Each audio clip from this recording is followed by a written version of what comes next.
All right, guys. Hey, we have an incredible podcast today. We got our friend Jason Lavender from Kansas, and we're going to talk about how he came from being a painter and looked around and said, you know what?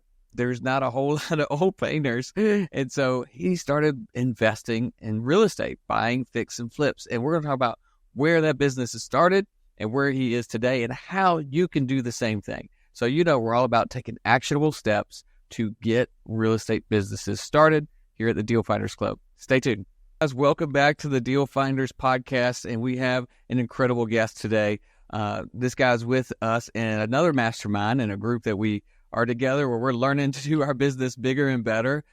Jason, we've got tons to cover today, but can you just tell people who you are and where's your business right now? Like, what part of the country are you in?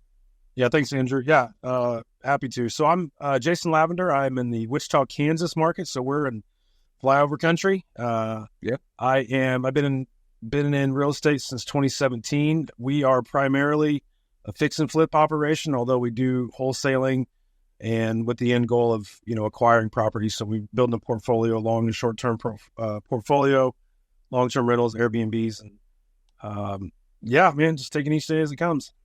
Yeah, awesome. So I like to get that quick synopsis out of the way so then we can back it way up and see how you got started in this business. And y'all, if you're watching or listening to this podcast, you can get all the info from our YouTube channel or on any of the podcast places that you can listen. Those links are at dealfindersclub.com/links, and you can get all this info here and there.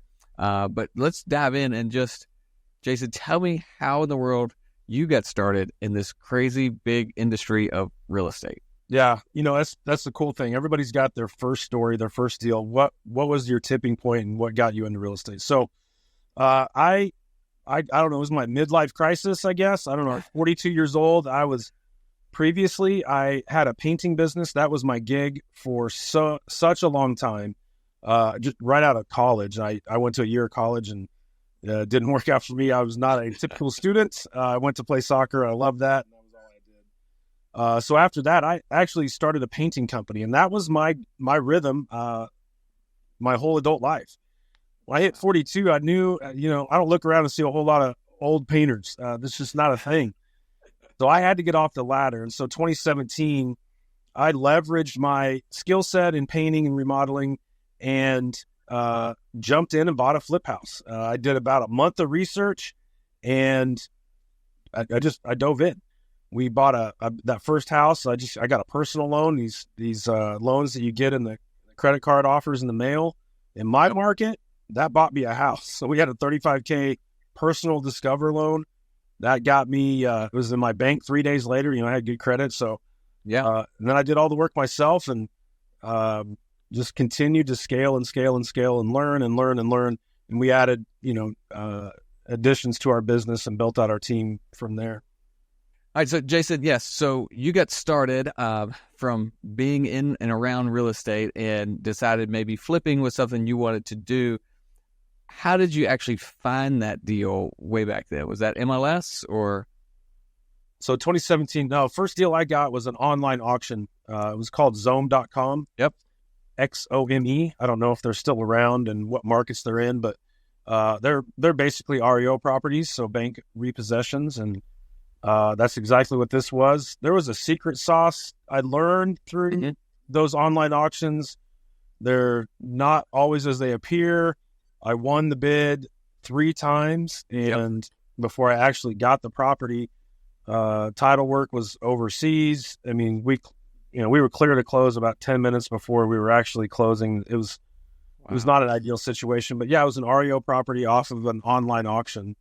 And that was, first deal right out of the gate. Yeah. So right there, I asked that question just again to help all the beginners know that these deals are out there, and it's not really, there was a secret sauce with those auctions. And I remember, so one of our first deals was from the auction website as well, before they made it really difficult. So you were getting them. I quit bidding because they just quit giving it to the winner. They would do it again and again and again and see how high they could go, and then just not sell it. They would just then put it on the MLS. Yeah. They weren't happy. But so but it was open. It was like anybody could get that. So Yeah. when people are looking to get started, like, I can't find these deals. Where are these deals? You got to open your eyes and see what's out there. 100%. And go make those offers. So you got in there, and again, just kind of to go back to, you did a personal loan, so decent credit to do that. And when you do that, they don't actually put a mortgage on the property. They're just loaning money to you because of your history, your credit, maybe your connection with that bank, whoever it is. And that could be the best money. Cheap rates, easy in, easy out. Have you done anything like that since then, or was that the one and only? My second deal was very similar. I was leveraging, so I had a painting business for 25 years, and that was my bread and butter. I leveraged the credit I had in my painting business and, the relationships I had with that. And I did a merchant loan on that. So I got an infusion of my capital into that account. I used that for, I don't know, they may have had a disclaimer about buying real estate on it. I don't know, now thinking back, probably they might have, but same thing. I had a bunch of money going through my account on that in that business. And so we did a merchant loan.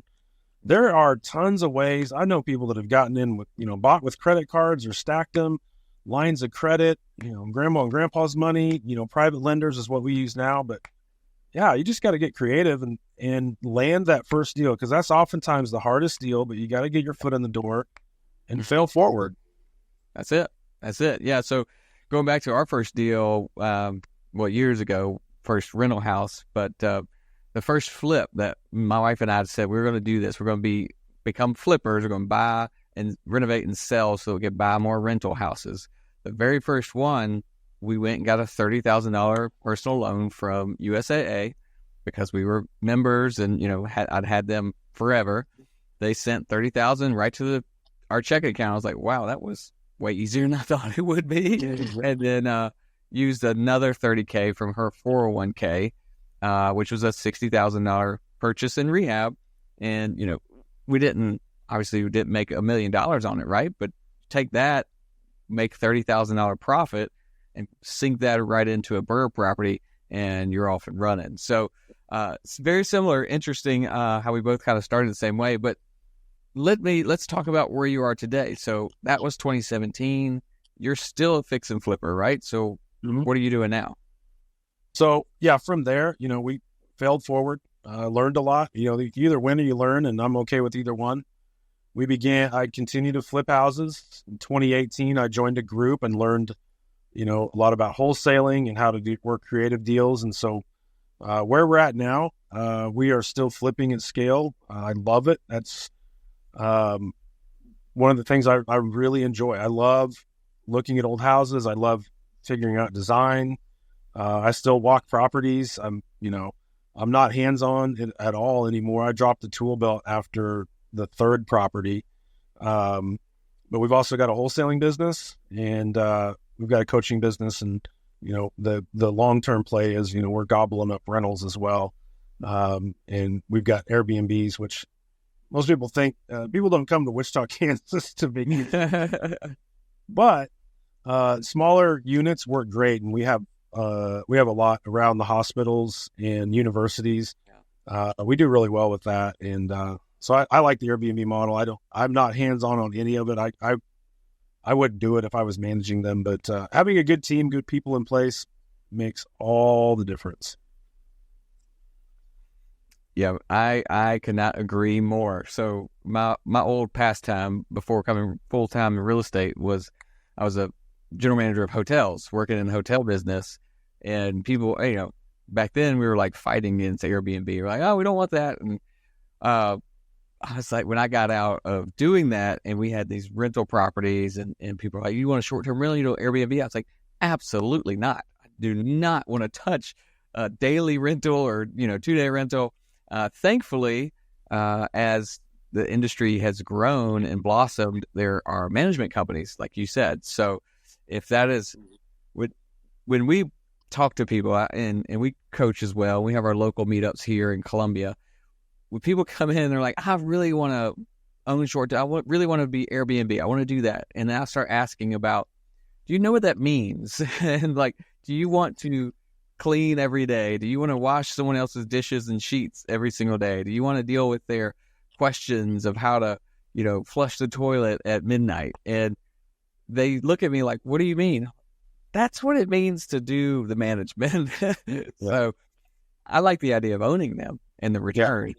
But in real estate, there's so many different ways to be a part of that. And we're very thankful for our partnership here in town, but sounds like you're kind of doing the same thing. Tell me a little bit more about your fix and flip operation. So how many properties are you doing? Because this is one of the businesses that it's really hard to scale, and that word scale gets thrown around. What does it really mean? But fix and flip there's a lot of parts, and a smart guy, Tom, who we both know very well, I think he was the one that told me that fix and flip is the only business that you can't scale and make more money, because every time you do more, you have to add more employees or more people and oversight. What do you think about that? Yeah, you're right. Scale is kind of a buzzword. We gobble up opportunities when they're there, and so we've got a lot of marketing that goes out. We look everything through a lens of I have 5 disposition strategies. We flip, we wholesale, we do RTO, rent to own, or contract for deeds, long-term rental and short-term rental. So depending on where it's at, where we're at in our business cycle, the needs of cash in our business dictate sometimes what that exit strategy looks like, the condition of the house, the location. We'll exit one of those. We'll use one of those 5 strategies. I'm a fix and flipper at heart. I hate wholesaling. Wholesaling, sales, marketing. I suck at both of those. Yeah, I like seeing old things fixed up, and so I love flipping. And so we gobble up. We learned how to raise capital, and so having the resources there and the opportunity there, we're still in a seller's market, so we could make a 12 or 15K assignment, or I can make 35 on a flip. I'm going to take the flip more often than not. So we've usually got 8 or 9 going at a time. The way that I did a different approach. In 2022 we flipped like 44 houses or something like that. And from that, at the tail end of 22 on into 23, we had a lot of people, and I've got different project managers that manage our projects. I'm not in the weeds, and, we've got systems and everything. But we had a unique situation where we flipped a package of 13, and we got really loyal, and one of my project managers and I hatched a plan, and we started a construction company. So, the really cool thing is we've got everybody's 1099, but we've built a culture in that company to where these guys are, they're our guys. They love working for us. We've got a great culture. I mean, we take care of them. They're 1099. They can, go get their own work. But we stack projects up, and we don't have the problem that most flippers have, and that I had to start with was crews. So that's been a huge blessing. And we actually have the bandwidth, and we work with a lot of other investors. And so, we can tackle, 12 to 15 flips at a time. So that's been a huge blessing, and how we've been able to keep our foot on the gas with our flips. But everything's got a system and a process and a box that you check, and a report and a meeting, and, everything's dialed in. Nothing's perfect. I mean, I was walking some job sites today, and, there's always problems. There's always, but yeah, that fits my core values and the things that I love. I love fixing up old houses. If I talk to people, and, they'll begrudgingly be flipping houses. They think that's how they make money, or what they should be doing. And if it doesn't, one, fill you up at the end of the day, meet a core need that you have, or you really enjoy it, then, maybe you should re-examine and not do it. I love that, dude. That's probably the tagline for this podcast. I mean, because HGTV, makes it look so cool and so much fun to flip houses. But if it's not filling you up, like if you don't get energy from it, or it's not providing, toward your core values and your mission, then there's other things you could do to make money, right? But for whatever reason, the pull to real estate is like, I want to be a flipper. I want to be a flipper, but it's not easy. There's a lot of challenges. You have a scaled up system and a company that's running it, and you still have problems, right? So your typical new person has a lot more problems, which are just expensive. It's just money going out the door. That's all that problems are. And so evaluating who you are, where you are, what are you looking for out of your business and real estate investing is so important before diving into this. Like, I want to be a fix and flipper. And I love that you said that, because we have that conversation a lot. And sometimes I feel like I'm crushing people's dreams. And I'm like, the things that you just told me is not a flipper.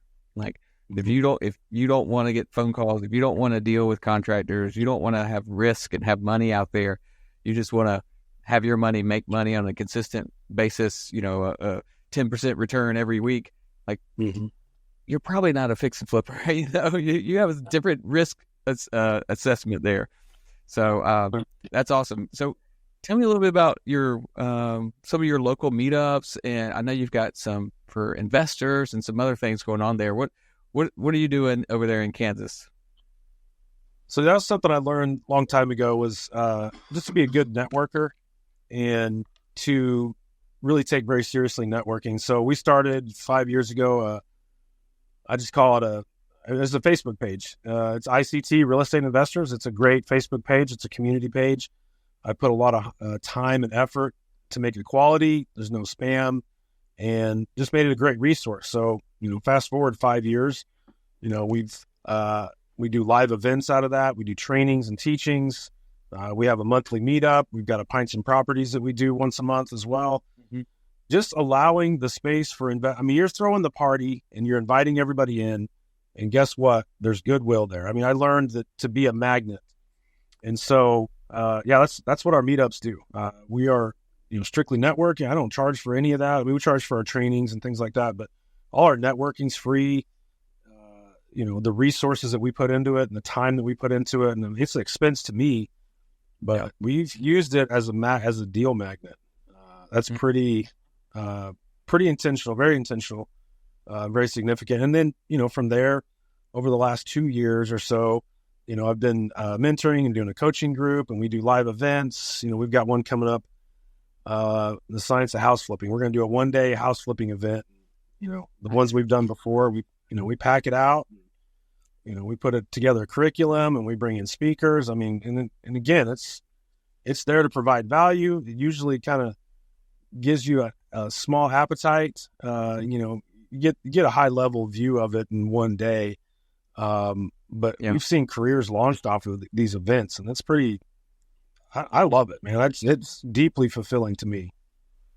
I love that. So very similar, how we got started. It's really funny how that has worked out. But in 2018, when my wife and I were leaving our day jobs, I was, hotel manager. I was in kind of the know, if you will, the president of the association for the hospitality leaders and stuff. And so I always knew what was going on. I just kind of had a feeling for what was happening in the business. And then I was going into real estate where I knew nobody and I knew nothing. We had 35 rental houses. We had enough to live on, but I still didn't know anybody except for like the 3 or 4 agents that had helped me. So we started a meetup for exactly what you said, which was getting to know people and, selfishly, hopefully getting deals like brought into our vicinity that we could, partner on or buy or whatever. And it's turned into, now after 6 years of doing it, just an amazing community where, when you talked about earlier, like what fills you up, that's what fills me up. Is we had an event last night. We're doing a 2-day fix and flip workshop, because like you said, it's really hard to dive in one day. So we're spending 2 days on it, and it's long, but I'm up there teaching it, but I get filled up. Like, I love the energy, and people come out of there with businesses launched from there, or partnerships or deals.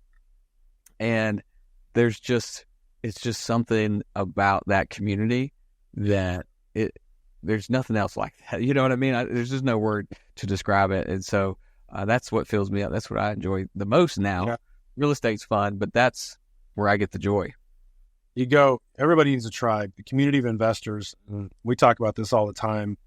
You can go a lot farther together. You can go alone and go fast, or you can go together and go far. And that, it's so true. Real estate's a team sport. That's mentality that I've got and I've adopted, and that's what we do in our communities and the meetups and things that we run. And it's cool because you're seeing people's lives change. I mean, you're seeing people, cash those first checks and get into those first deals and close on their first rentals and, pick them up when they're falling down and throwing their hands up in the air and, devastated, which, it's not all roses. I mean, that's for sure. No. But again, when you do it in community, you do it alongside other people, other investors, it is significantly easier and more rewarding to me. Yeah, 100%. So we're gonna wrap this up. I feel like we could sit here for hours talking about flipping houses in the community that's around it now. But Jason, for the people getting started, if they do want to go down the flipping role, because that's your main gig, I'm just curious, what would be the advice that you would give them if it's the first or maybe the second deal that they're flipping? Couple of things. First of all, analyze, underwrite a deal, know how you can underwrite a deal. You can't buy a bad deal and make it good. So get your numbers straight. All right. Buy it, with your rehab in mind. Yep. And then you got to go. Pull the trigger, make the offer. It's a numbers game. Make the offers. Mm-hmm. If you're buying 1 out of 1 offers, you're not making enough offers, And then the other big thing that I really, as it pertains to flipping, get your plan in place, get your scope of work dialed in and extremely detailed, get your multiple bids for all your projects and run it like a business. If everything's a handshake and a verbal, contract, it's terrible. You're going to set yourself up for failure. So underwrite the deal, make the offers, pull the trigger. Don't wait around forever. And then once you've got your property, get your game plan, your scope of work in place and execute the plan. Don't deviate from the plan. I love that. So Jason, last night, we had one of our community events and I spoke on flipping houses, and those 5 or 6 steps you just said was literally this almost the exact same thing I said. So I'm going to cut this and I'm going to send it out to our Facebook group just to say, look, here's another professional, and it's the same system. It doesn't matter what city, town, place you're in. If this is a business, treat it like a business. So I appreciate that you echoed that so clearly, and I'll tag you in it so that you can see it. But so Jason, I'm gonna wrap it up and say, where obviously you've got local events and you also have Facebook community. Where would be the best place for people to find you, reach out to you if they have questions, or just connect? Yeah, I'm an old guy, so I'm on Facebook. I've got the other socials. Just Jason Lavender, Wichita, Kansas. Look for the blue check mark. There's a couple of Jason Lavenders. Lavender, just like the color. Best way to hit me up is on Facebook. Okay, awesome. All right, guys. Hey, this is the Deal Finders podcast. We are here to help you connect with people like Jason, but also learn this business. So live events, online trainings, 2 or 3 day workshops, whatever it is, get into that in your local market and build your business. And that's what Deal Finders is all about. We're here to help you. If you need anything, let us know. Shoot us a DM, reach out. Always happy to answer questions. Until then, we'll see you on the next Deal Finders podcast over at dealfindersclub.com/links. We'll see you there. Bye. Thanks for listening to the REI Deal Finders podcast. You can find out more and apply to be a part of the REI Deal Finder community at reidealfinders.club.